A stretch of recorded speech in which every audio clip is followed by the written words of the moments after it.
चलो हेडिंग लगा दो। अब ये किस दौरान आता है? निर्वासन काल के दौरान। कौन सा निर्वासन काल? 1540 ईस्वी से 1555 ईस्वी के बीच में। अब यहाँ पे शेरशाह सूरी ने हुमायूं को हरा करके भारत से निकाल दिया। इस कारण ये 15 साल सूर्यवंश के नाम हो जाते हैं। यानी अब मुगलों का शासन नहीं है, 15 साल तक किसका शासन रहता है?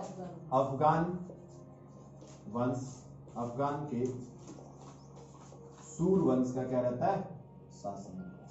सूर्यवंश का शासन किसके ऊपर? दिल्ली के ऊपर रहता है। संस्थापक की बात करें तो संस्थापक है आपका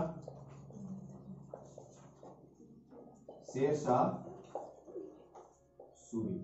बहुत इंपॉर्टेंट व्यक्ति है, बहुत सारे सुधार करवाए। सिर्फ 5 साल क्या रहता है? देश का सुल्तान रहता है, लेकिन उसमें बहुत ज्यादा किए, इसमें सुधार किए। सड़कें बनवाई, इसके अलावा नहरें भी बनवाई, सिक्के भी चलवाए, इसके अलावा क्या किए? बहुत सारे भूमि सुधार भी किए। ये सारी चीजें याद रखनी। और रुपया, जो आज रुपया चलता है, ये शेरशाह सूरी द्वारा। रुपया पहली बार किसके द्वारा खोजा गया था? शेरशाह सूरी द्वारा खोजा गया था।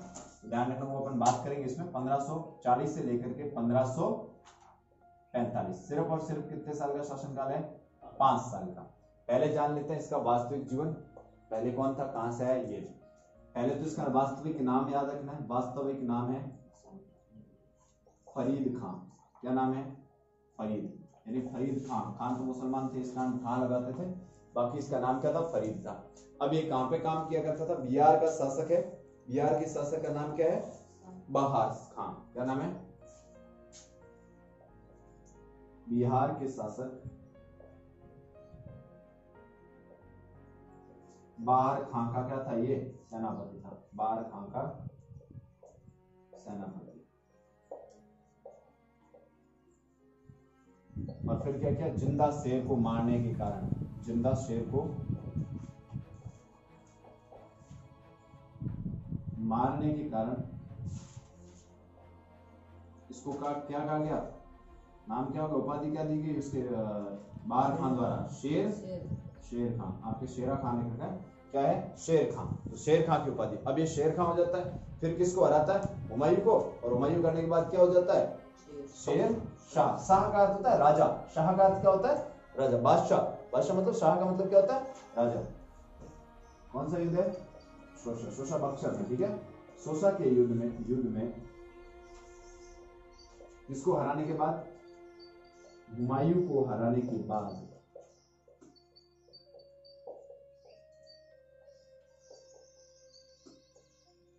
किसकी उपाधि धारण की? शेरशाह की उपाधि धारण की। शेर तो उसका नाम पहले ही था, पीछे क्या लगवा दिया? खां की जगह शाह लगा दिया। शाह मतलब राजा, ठीक है। तो अब ये शेरशाह बन चुका है। ये शेरशाह की क्या है? शुरुआत की कहानी है। ध्यान रखना, इसका मकबरा भी कहां पर? मृत्यु के बाद मकबरा भी सासाराम बिहार में। 1500 कौन सा है? 44 ईस्वी। युद्ध का नाम याद रखोगे, गिरी सुमेल युद्ध। कौन सा युद्ध है? गिरी सुमेल युद्ध। ये गिरी सुमेल कहां पर है? पाली में, ठीक है। तो गिरी सुमेल युद्ध होता है कब? 1544 में। इसके बीच मारवाड़ शासक, नाम याद रखोगे, माल देव व शेरशाह सूरी के बीच में। अब इस थोड़ा युद्ध को समझ लो, बाद में बताएंगे। देखो क्या हुआ। मालदेव कहां का शासक है? मारवाड़। मारवाड़ मतलब कौन सा? जोधपुर का क्या है आपका शासक है। अब इसको समझो।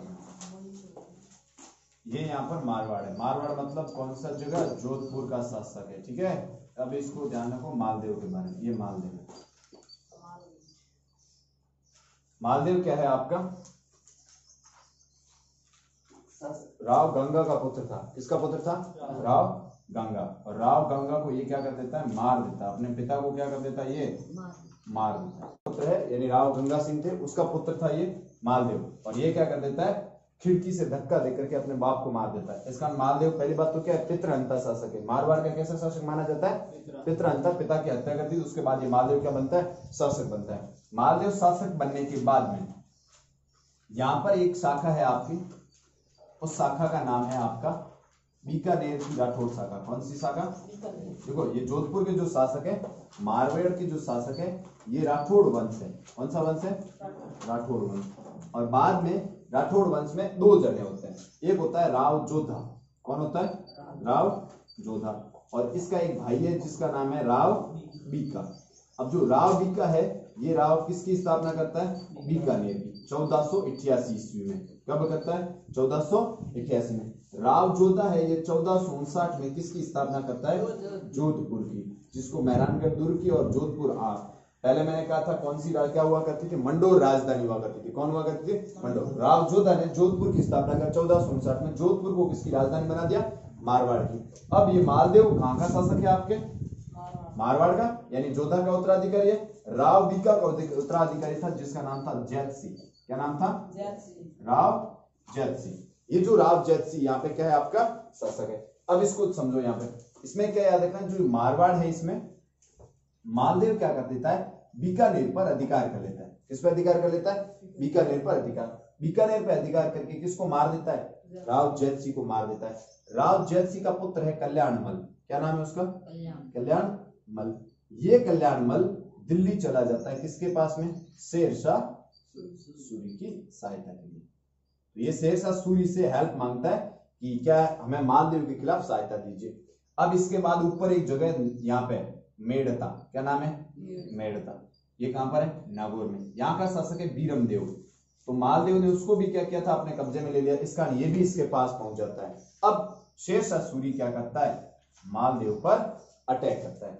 जोधपुर से आप निकलोगे नीचे कौन सा जिला आएगा भाई? पाली। और पाली में क्या है? गिरी और सुमेल, ये जगह है। यहाँ पे युद्ध होता है। अब ना तो ज्यादा शेरशाह के मन में युद्ध करने की ज्यादा इच्छा है, ना ज्यादा किसकी है? आपकी किसकी? मालदेव की। तो ये दोनों आपने अपने क्या लगाते हैं? यहाँ पर कैंप लगाते हैं। कई दिनों तक क्या रहता है? यहाँ पर कैंप लगा रहता है, फिर युद्ध नहीं होता। अब क्या होता है? यहाँ पर ये जो शेरशाह सूरी एक ट्रिक खेलता है और मालदेव को क्या करने की, संधि करने के नाम पे अब क्या करता है? यहाँ पर बुलाता है। तब इस मालदेव किसको भेजता है? जैता। और किसको भेजता है बताओ?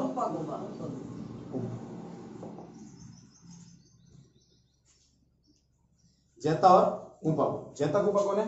मालदेव के विश्वस्त क्या है? आपके सेनापति। ये दोनों जाते हैं और शेरशाह सूरी इनसे क्या कहता है कि हमें सिरोही की तलवारें चाहिए। कहां की तलवारें चाहिए? सिरोही की। सिरोही की उस वक्त तलवारें उस वक्त भी प्रसिद्ध होती थी और आज भी क्या होती है? प्रसिद्ध। तो सिरोही की तलवारें चाहिए।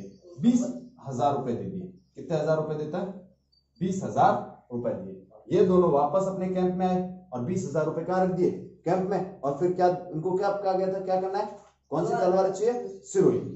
उतने में शेरशाह क्या करता है? मालदेव को मैसेज भेजता है, अपना आदमी भेजता है कि भाई युद्ध करना है तो कर, नहीं तो तेरे जो सेनापति है वो दोनों बिक चुके हैं। कौन? जैता और कुंपा, जिनके ऊपर तू भूल करके मेरे पास आया युद्ध करने के लिए, वो तो बिक चुके हैं। अगर भरोसा नहीं होता है तो उनके कैंप में जाके देख, 20,000 रुपए पड़े, वो मैंने दिए।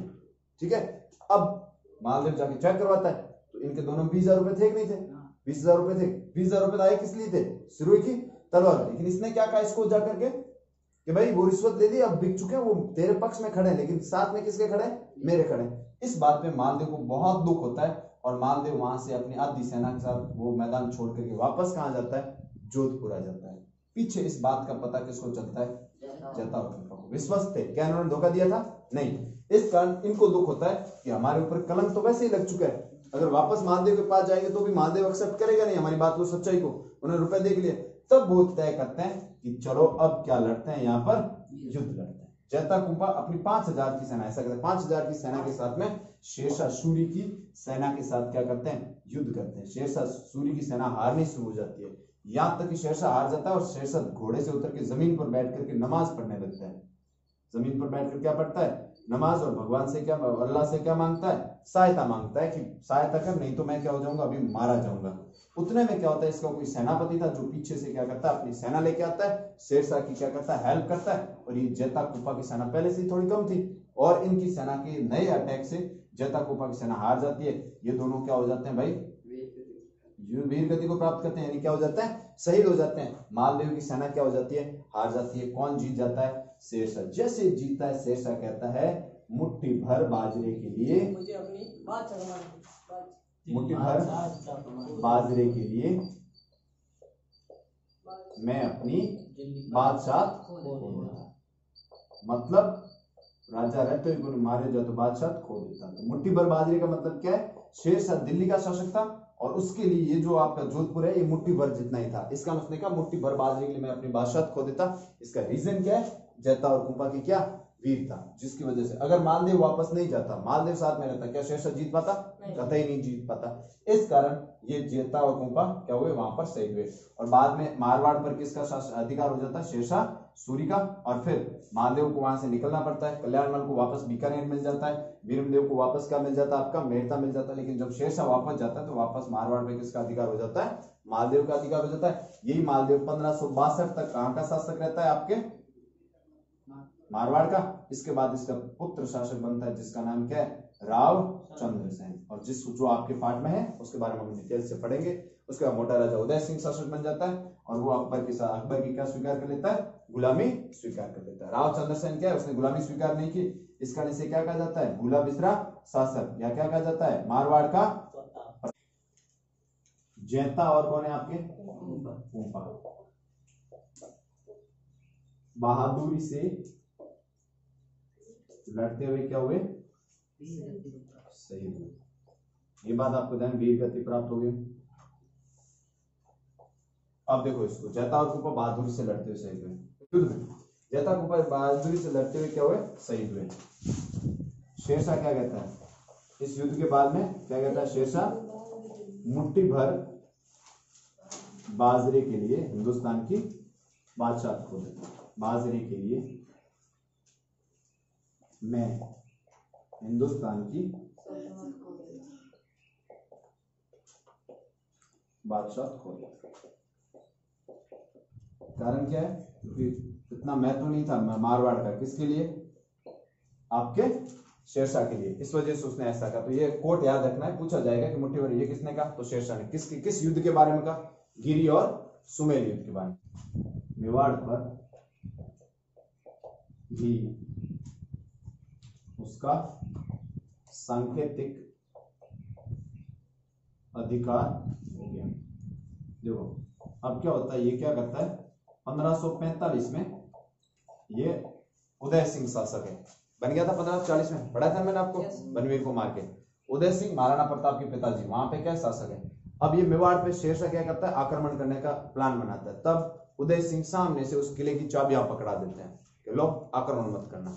इस कारण इसको क्या कहा जाता है, सांकेतिक क्या माना जाता है, अधिकार माना। सामने से चाबियां भेज दी थी किले की, किसने, उदय सिंह की। इसलिए कुछ इतिहासकार कहते हैं अगर मेवाड़ शासनकाल में, मेवाड़ में विक्रमादित्य, बनवीर और उदय सिंह ये शासक नहीं होते तो ये अच्छा रहता, क्योंकि इन्होंने हमेशा से क्या किया, जब जब इनके ऊपर आक्रमण हुआ है उदय सिंह के टाइम में, ये महाराणा प्रताप पिता थे, लेकिन मालदेव ने आक्रमण किया, सॉरी शेरशाह ने आक्रमण किया तो सामने से क्या भेज दी, चाबियां।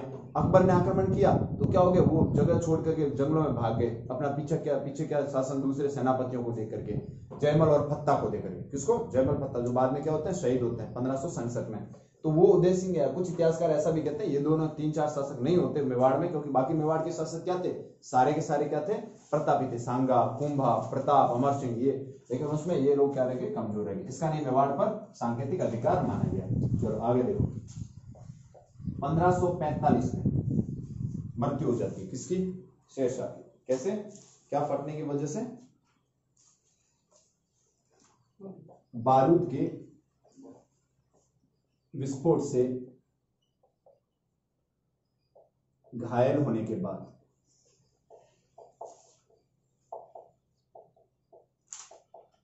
शेरशाह की क्या हो गई, मृत्यु हो गई। ये बात आपको यहाँ पे शेरशाह के बारे में याद रखनी है। तो कितने साल शासन किया, सिर्फ और सिर्फ 4 साल।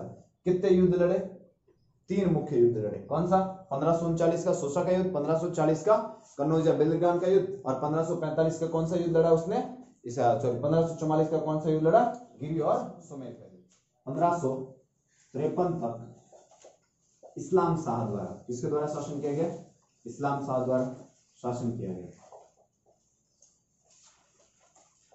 तो ये इस्लाम शाह है, और वह अन्य जो आपके क्या थे, उत्तराधिकारी थे, वो क्या थे, कमजोर थे। और अंत में कौन हरा देता है, 1555 में हुमायूं द्वारा हरा। उत्तराधिकारी कमजोर शासक थे। तो अंतिम कौन था, सिकंदर सूर था। और सिकंदर सूर को किसने हरा दिया, हुमायूं ने हरा दिया कौन से युद्ध में, सरहिंद के युद्ध में, और उसके साथ ही वापस कौन सा वंश खत्म हो जाता है, सूर्यवंश, और नया वंश कौन सा आ जाता है, मुगल, यानी वही वापस मुगल आ जाता है। शेरशाह ने भूमि माप हेतु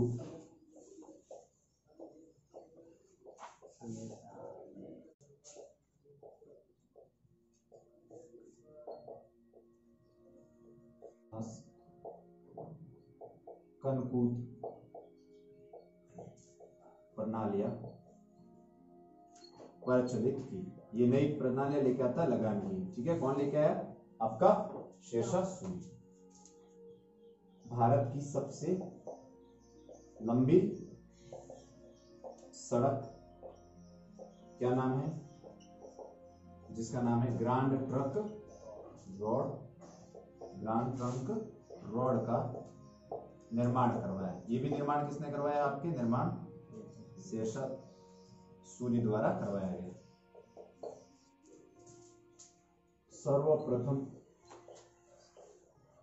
रुपया, जो भारतीय अभी वर्तमान मुद्रा है नहीं है, मुद्रा किसने चलाई थी, शेरशाह सूरी द्वारा चलाई गई, द्वारा लाया गया, ये ध्यान रखना।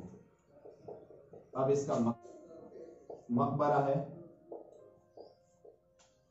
यह है सासाराम, बिहार में। सासाराम जगह है बिहार में, और ये इस पे प्रभाव किसका है, हिंदू शैली का क्या है, प्रभाव है। और ये ऐसा कहा जाता है जो आपका क्या है, संगमरमर से बना है। किससे बना हुआ है, मुगल काल। मुगल काल में अपन बीच में जो निर्वासन काल आता है उसमें किस वंश की बात करेंगे, सूर्यवंश की बात नहीं है, सूर्यवंश। अब ये जो वंश है 1540 से 1555 तक क्या करता है, शासन कब करता है, कौन है ये, अफगान के क्या है, सूर्य, अफगानिस्तान के सूर्य। और ये जो था व्यक्ति, इसका संस्थापक, इसका नाम क्या है, शेरशाह सूरी। ये 1540 से 1545 तक शासन रहता है। और वास्तविक नाम इसका क्या था, फरीद खां। जिंदा शेर को क्या क्या मारा, इसका क्या नाम हो गया, इसका शेर खां हो गया। किसके लिए काम करता था, बिहार के शासक बाहर खां के लिए कार्य करता था, सेनापति। बाद में दिल्ली का क्या बन जाता है, शासक, और सूर्यवंश की स्थापना करता है, जो कि 15 साल यहाँ पे शासन करता है। सोसा के युद्ध में किसके बीच में हुआ, हुमायूं और किसके बीच में, शेरशाह। तो शेरशाह ने नई उपाधि धारण की, शेर शाह। शाह का मतलब होता है क्या, शासक या फिर राजा। फिर युद्ध होता है 1544 में गिरी सुमेल युद्ध का। गिरी और सुमेल कहां पर, आपके कौन से जिले में पड़ते हैं, पाली में। यहाँ पे युद्ध होता है किसके बीच, मारवाड़ के शासक मालदेव और शेरशाह के बीच में। मालदेव अपने जो जैता और कूपा है, इनके ऐसा इसे लगता है कि इन्होंने धोखा दिया, ऐसा सोच करके वापस चला जाता है। जैता कूपा क्या करते हैं, इस युद्ध में लड़ते हैं, युद्ध वीर गति को प्राप्त होते हैं। और शेरशाह कहता है कि मुट्ठी भर बाजरे के लिए मैं क्या खो देता, हिंदुस्तान की बादशाह खो देता। मेवाड़ पर भी उसका सांकेतिक अधिकार। कारण क्या है, मेवाड़ का उस वक्त शासक हुआ करता था उदय सिंह, महाराणा उदय सिंह। और उदय सिंह ने क्या भेज दी थी, किले की चाबियां, यानी चित्तौड़ किले की चाबियां भेज दी, तो उसको सांकेतिक क्या माना जाता है, अधिकार माना जाता है। 1545 में बारूद फटा, बारूद फटने से इसकी मृत्यु हो गई। और इसके बाद शासक बनता है इस्लाम शाह, जो 1553 तक रहता है। बाद के जो शासक बने वो कमजोर थे। अंतिम शासक जो था वो था सिकंदर सूर, जिसको 1555 में, जून 1555 में हुमायूं सरहिंद के युद्ध में हरा करके क्या करता है, शासक बन जाता। वापस दिल्ली पर किसका अधिकार होता है, मुगलों का। शेरशाह ने भूमि मापन हेतु कौन सी, गलाबख्शी, नसक, कनकूट जैसी नई प्रणालियां, जिससे इससे क्या मिलता था, इन प्रणालियों के माध्यम से क्या वसूल करता था, ये लगान वसूल करता था। भारत की सबसे लंबी सड़क है जिसका नाम क्या है, ग्रांड ट्रंक रोड। कहां से, बंगाल से लेकर पाकिस्तान के कहां तक जाती है, पेशावर तक जाती है। आज भी NH1 और NH2 क्या कहलाता है, ग्रांड ट्रंक रोड है। इसका आज भी विद्यमान है। ये भारत की सबसे लंबी सड़क है। सर्वप्रथम रुपया मुद्रा, ये रुपया सर्वप्रथम किसके द्वारा लाया गया था, आपके शेरशाह सूरी का। 370 ग्रैन का होता था। कितने ग्रैन का होता था, 370 ग्रैन का रुपया। और आज भी भारत की मुद्रा के रूप में जारी रहता है। तो ध्यान रखना, ये किसके द्वारा लाया गया था, शेरशाह सूरी द्वारा। सासाराम बिहार में इसका मकबरा बन रखा है। प्रभाव किसका, कौन सी शैली का है, हिंदू शैली का। ये सारी चीजें आपको शेरशाह सूरी और उसके वंश